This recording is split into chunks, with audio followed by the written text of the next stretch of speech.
just face guarded. Second down. Out pattern. Caught. Touchdown. Brian Bratton in the end zone.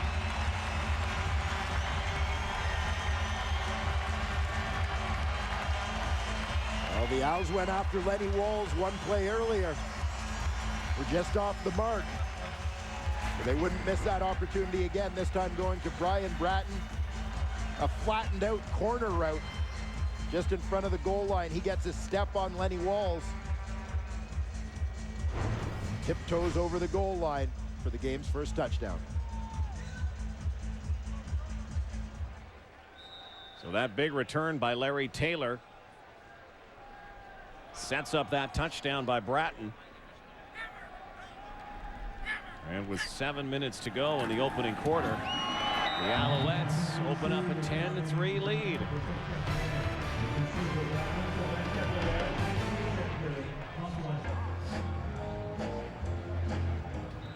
Bratton often the forgotten man in that receiving corps. You've got Kerry Watkins over 1,000 yards already. Ben Cahoon and Jamel Richardson likely to reach that plateau at some point in this football game. But Bratton has proven to be a dangerous weapon himself. There's another dangerous guy, Javon Johnson. Hit hard, hangs on to the ball, brings it out to the 35-yard line, and a late penalty flag as these two teams carry over some of the angst from last week. You've got to love the emotion in back-to-back games, late in the season, playoff environment.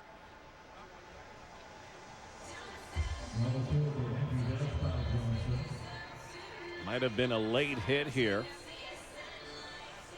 Two markers are down. Major foul, unnecessary roughness. Montreal, number 40. 15 yards from the end of the play. First down. Diamond Ferry, the perpetrator. Number 40, Ferry, at the right side of the screen, just drilled Jonathan Hefney in the back over top of the pile. Dangerous play. Michael Bishop coming off a 400-plus yard passing week. Looks sideline. Caught by Brock Ralph. Steps out of bounds and a little shy of the first down. Well, here's what the Montreal Alouettes did to Winnipeg halfback Lenny Walls on the last series. First play, Andrew Hawkins takes an outside release on him, pushes upfield. He looks to go deep. On the second play, Brian Bratton starts his release the same way, but breaks off to the outside. Walls and free safety Ian Logan appeared to be anticipating that deep route.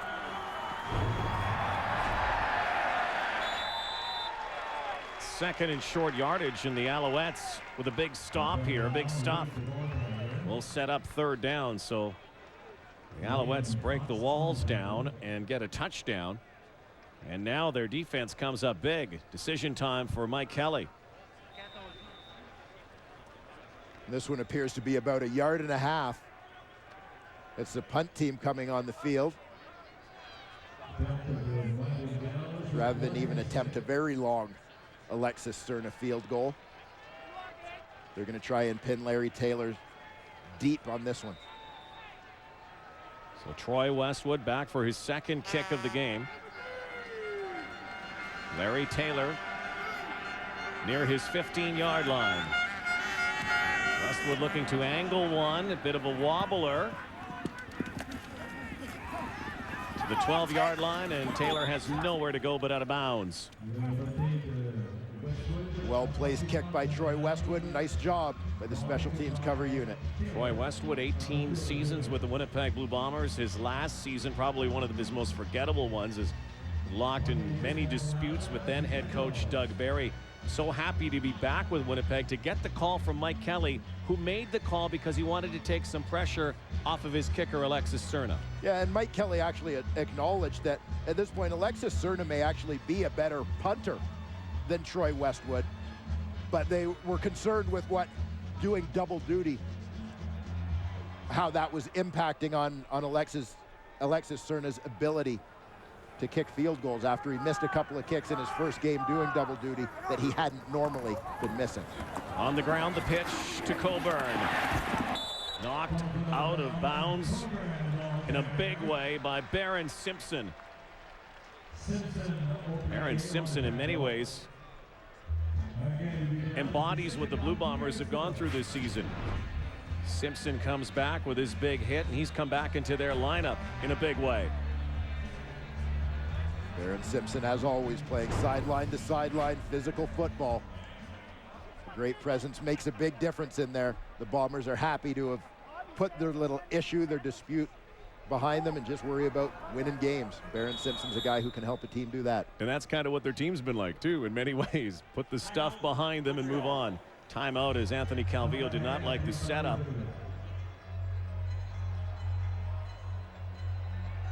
So takes the timeout. 10-3 Montreal. Closed captioning of the CFL on TSN is brought to you by SportCheck. SportCheck. Shop online at sportcheck.ca. Old Montreal, not far away from here. The University Guild campus. Mark Trestman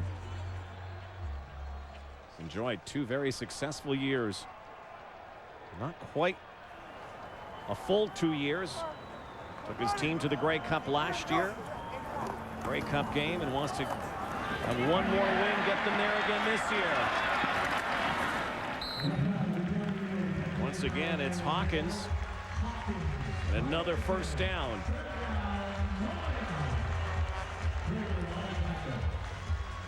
Andrew Hawkins, the little mighty mite out of Toledo. Guy who they love to get the ball in a little bit of space. You see how they had the receivers clustered. Hawkins gets lost in the shuffle and coverage. Makes for an easy completion for Calvillo.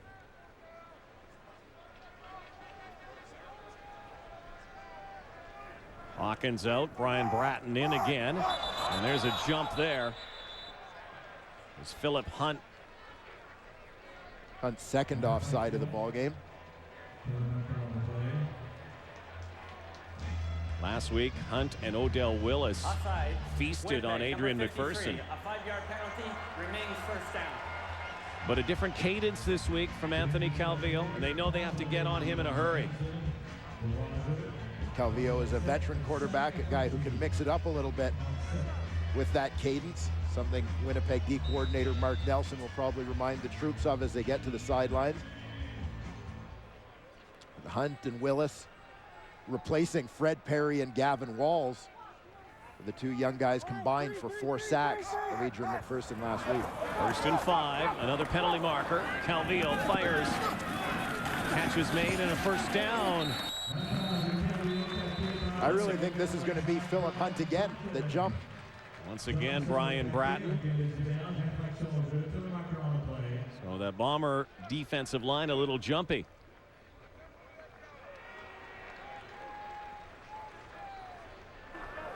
Offside. Winnipeg number 53. That penalty is declined. First down. The 3rd offside call of the game against Philip Hunt earns him a little trip to the sidelines. Michael Bishop, who's really assumed that leadership role with the Blue Bombers. A lob toss out of the backfield and dusted on the sideline. Avon Coburn wanted to call, didn't get it. Sadiq Shabazz lays a lick. Well, the Bombers, Shabazz in particular, sniffed that one out a mile away, well covered.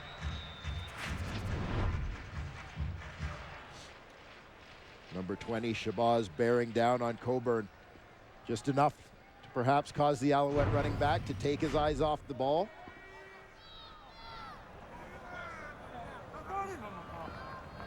Second down, 10. Throwing down again for Calvillo. Deep in the pocket. And to try to one-arm it is Kerry Watkins. Watkins, who's over 1,000 yards. Couldn't get a few more yards there. And so the Alouettes will boot it away. Big stop for the Bombers on that possession. Considering those penalties, still able to get the football back. Just over 3 minutes to go in this opening quarter. Second last week of the regular season. High snap, Duvall quickly thunders one. What a kick this is. Look at this. Johnson sidesteps one but not another. Duvall was knocked to the turf. He looks like he's hurt. A 59-yard kick from Damon Duvall will pin the Winnipeg Blue Bombers. 3 minutes to go in the opening quarter.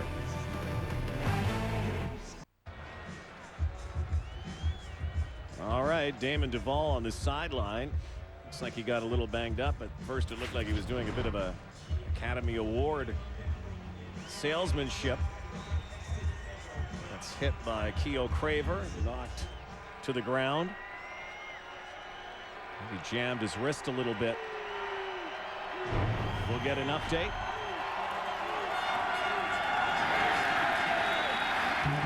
Michael Whalen is with us on the sideline today. Winnipeg Blue Bombers know that a loss would not significantly hamper their playoff hopes. It's all about next week. But a win today could certainly dampen the hopes of two teams who are hoping to cross over in the West, who are watching this one, the Edmonton Eskimos and BC Lions. Yeah, and it's not so much about affecting the hopes as just putting a little bit more pressure on them, a little bit more at stake in next week's football games.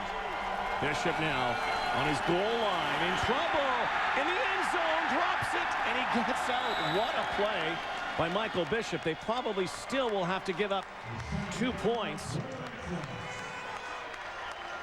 But this Montreal defense, very sharp here so far. This is the second bullet that Michael Bishop has dodged, having trouble handling the football. Earlier it was a bobbled snap. He was able to recover and make something out of it. Here, very nearly a safety, if not a Montreal touchdown, with the fumble in the end zone. Winnipeg number 16 remains third down. Well, a little chirping going on after Michael Bishop penalized for objectionable conduct and sportsmanlike. A few words for the official as Bishop actually goes through the Montreal bench and down the sideline. Yeah, given the time, Bishop wanted to make sure he got to the sideline quickly. Likely to give up 2 anyway here, and Troy Westwood will. Troy Westwood hasn't played in a while. He wants to run around with it. So the Bombers will put 2 more points on the board for Montreal, and will have to kick it away.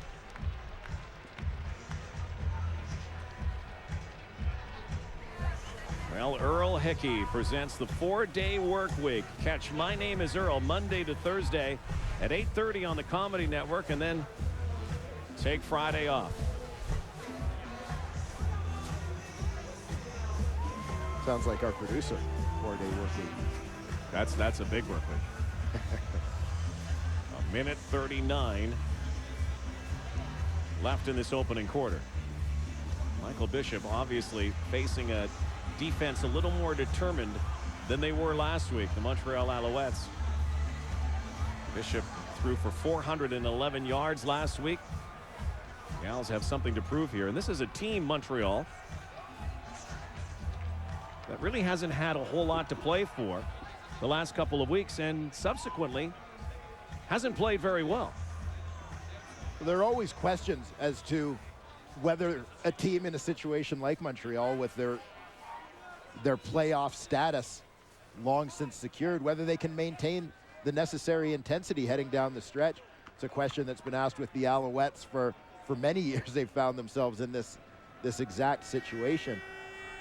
Mark Trestman, though, is a guy who challenges his team with new material every week. I just believe that other teams have found and exploited some weaknesses.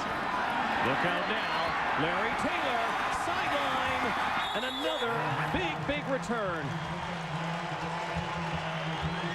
Taylor gathers one in the sunlight